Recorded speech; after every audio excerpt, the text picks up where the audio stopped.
Magandang hapon sa ating lahat. Bago natin simulan ang ating programa, ay manalangin muna tayo at pangungunahan ni Ms. Ronaldine Ido. Manalangin tayo sa ngalan ng Ama, ng Anak, ng Espiritu Santo. Amen. Ama namin, sumasalangit ka, sa ngalan mo, mapasa amin ang kaharian mo, sundin ang loob mo dito sa lupa para nang sa langit.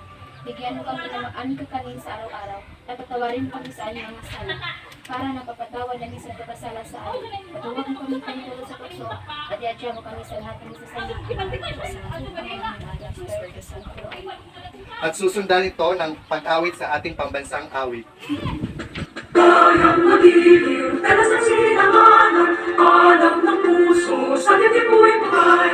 Lupang hinirang, kuyat ka ng matigil, sa manlulupi, di ka pasisipin. Sa dagat at bundok, sa simoy at sa langit mong mata, manilagang tula at tawid sa paglayang minamahal. Ang isang ng watawat mo'y tagumpay na nag-iinit, ang itugin na araw na kailan ang may mag-iinit. Lupa ng araw na lalhalit ang sinta, buhay langit sa piling mo.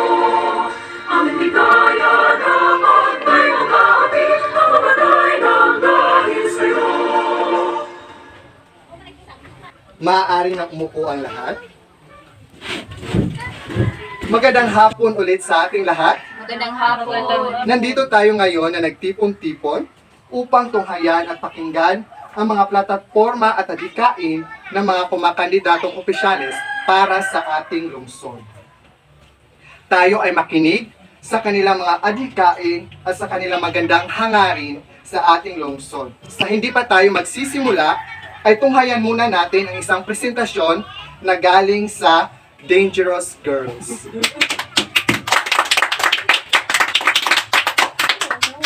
I want to make it right now. Beside me, whether beside me, wanna dance together after I do the song again. I believe in ever after with you.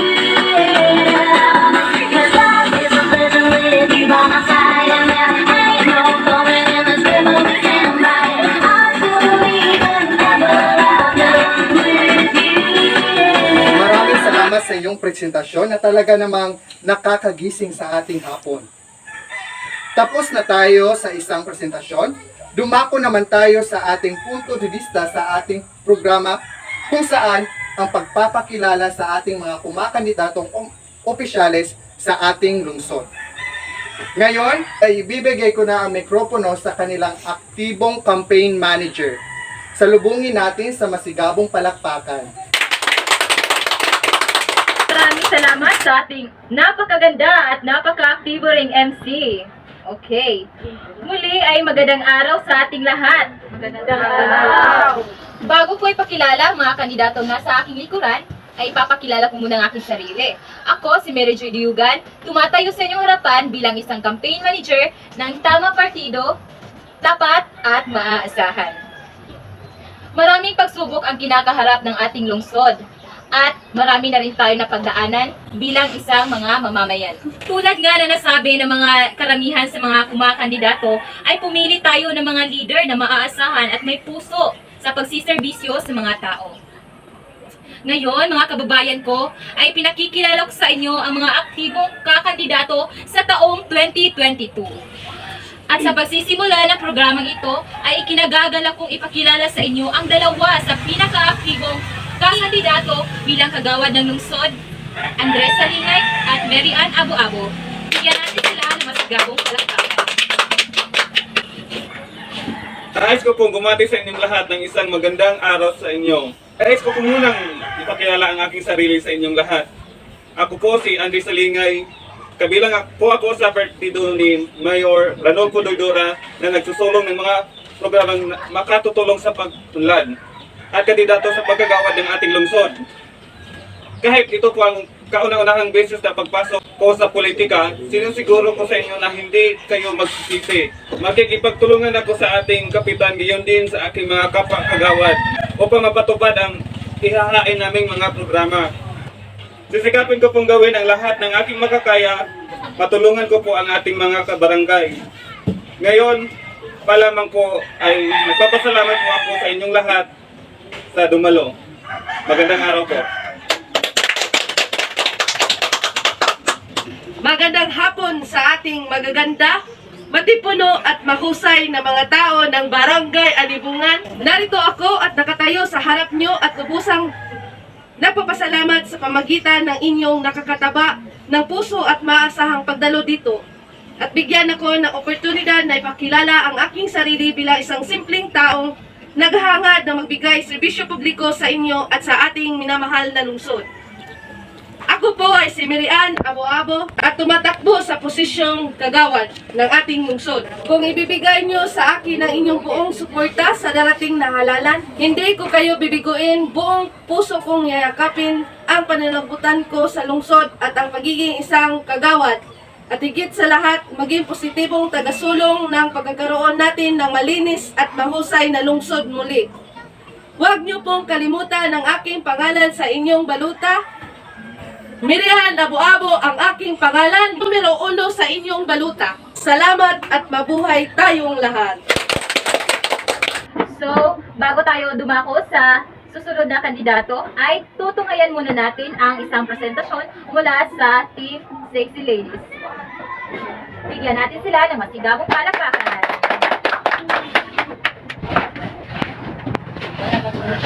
Sama ko'y umauliya sa subujuan at sakala. Sa sayo ko'y kumita diya, iya siya sayang sa mga.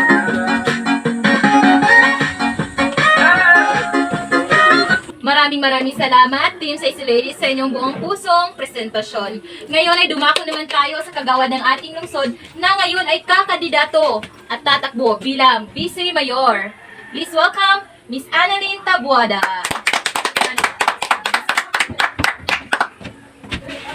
Maraming salamat sa ating napakagandang binibini na si Mary Joy Diugan. Maraming salamat. Magandang hapon sa ating lahat. Magandang hapon. At pagbati ng kapayapaan at kagalakan mula sa kaibuturan ng aking puso, kasama ng aking partidong tama at kapwa ko kandidato. Una po muna sa lahat, nais ko na pasalamatan ang lahat ng mga tao na ngayon ay naririto upang kami makilala. Maraming salamat po. Salamat din sa may kapal sa pagbibigay ng napakahalagang araw na ito sa atin. Pinasasalamatan ko rin ang aking mga kaibigan at mga magulang at lahat ng mga taong sumusuporta sa akin. Maraming salamat. Nais ko ring i-recognize ang lahat ng mga kapwa ko kandidato mula sa tamang partido, tapat at maasahan. Mga kapatid, ang kabataan ang simula ng pagkahubog ng mga taong may pangarap na makapaglingkod sa kapwa. Kaya piliin ninyo sana ang may kakayahan at abilidad na kayo'y pamunuan at maging matalino ko sa pagpili ng mga mamumuno sa ating bayan. Ang namumuno ay dapat makinig sa mga hinaing ng bawat mamamayang kanyang pinangakuang paglilingkuran. Kaya't ako ngayon ay nakatayo sa inyong harapan upang ako'y inyong lalo pang makilala. Ako ay tumatakbong Vice Mayor ng ating bayan upang kayo'y paglingkuran ng taos puso bukas sa aking kalooban. Nais ko lamang na ang lahat ng mga tao dito sa ating bayan ay mahubog sa tamang landas at malayo sa mga hindi kanais-nais na gawain. Nais ko din na ang mga kabataan ay mamulat sa iba't ibang larangan tulad ng sport, livelihood programs at iba pa. Aking hinihingi ang inyong buong suporta at ako'y inyong pagkatiwalaan at sa tiwalang ito, ating babalangkasin ang bagong pag-asa at hinaharap ng ating minamahal na bayan. Inyong panghawakan ng aking katapatan upang kayong kapwa kong mamamayan ay aking lubos na mapaglingkuran. Muli po, huwag na huwag ninyong kalimutan sa darating na pagpili ng mga mamumuno sa ating bayan. Annalyn Tabuada para sa Vice Mayor, maraming salamat po, mabuhay kayong lahat. Maraming salamat, Miss Annalyn Tabuada, sa makabuluhang mensahe. Ngayon, atin ang pakinggan ang mga programa at plataforma ng ating kakandidato bilang mayor ng ating lungsod. Ikinalulugod ko pong ipakilala si Ginoong Ranoco Doydura. Bigyan natin ang masigabong palakpakan.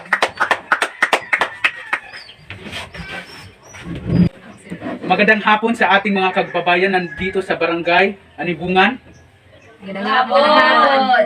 Nandito po ako sa inyong harapan upang ipahayag ang aming plataforma sa Tama Partido sa ating meeting de avance na ang aking pangunahing programa ay magpatayo ng mga infrastruktura para sa hanap buhay ng ating mamamayan. Dahil alam po natin ang hanap buhay ay siyang bumubuhay sa bawat pamilya natin. Dahil ang kahirapan ay nagbibigay bigat sa ating pamilya at siyang nagbibigay ng problema sa ating lahat. Nais ko lang ipahayag na magpapatayo tayo ng infrastruktura para sa ating mga kababayan dito sa lungsod ng Sierra Bulliones. Sana po masuportahan nyo ang aking pagkakandidato bilang mayor ng ating lungsod. Maaasahan ko ba ang inyong suporta sa darating na eleksyon ngayong 2022? Ang nais ko lang iparating sa ating mga mamamayan ay ang kaunlaran ng ating lungsod at bawat barangay. Maraming salamat po.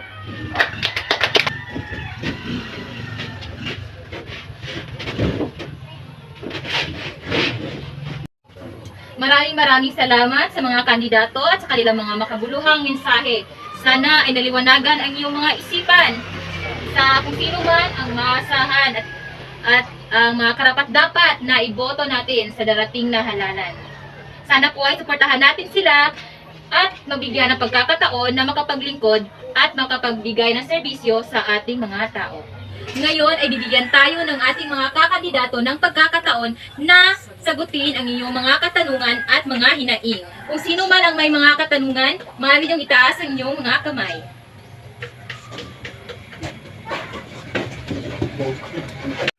Magandang hapon po sa ating lahat. Isa sa mga pangunahing problema ng aming barangay ay ang mga nakasalat na basura. Kung sakasakaling manalo po kayo sa eleksyon, ano ang gagawin ninyong hakbang upang masolusyonan ang aming problema sa basura? Salamat sa iyong katanungan. Ang pangunahin po namin solusyon sa mga kumakalat na basura sa ating lungsod ay magpapadala po tayo ng dump truck upang maghakot sa mga basurang nagkalat sa ating lungsod. Dahil po, ang bawat barangay kahit may compost pit, napupuno po ito at gagawa po na tayo ng dump site para sa mga basura at para magiging okay na po ang ating lungsod sa basura. Maraming salamat sa inyong mga katanungan at sa inyong kooperasyon. Ngayon ay ibibigay ko na muli ang mikropono sa ating pinaka-aktibong MC, Ranel Sanchez. Maraming salamat sa ating butihing campaign manager na galing sa Tama Partido. Ngayon ay narinig niyo na ang mga adhikain at hangarin ng ating mga kumakandidatong opisyales sa ating lungsod. Naway naliwanagan kayo sa kanilang mga plataforma at natulungan kayo upang makapili kung sino ang inyong napupusuan na maglingkod sa ating lungsod. Ngayon, inanyayahan ko ang buong Tama Partido upang tumayo at ang kanilang campaign manager upang pumarito sa harapan. Tama Partido, tapat at maaasahan. Maraming salamat sa inyong pagdalo sa ating programa. Ako nga po pala si Ranel Sanchez, ang inyong Master of Ceremony. Magandang hapon.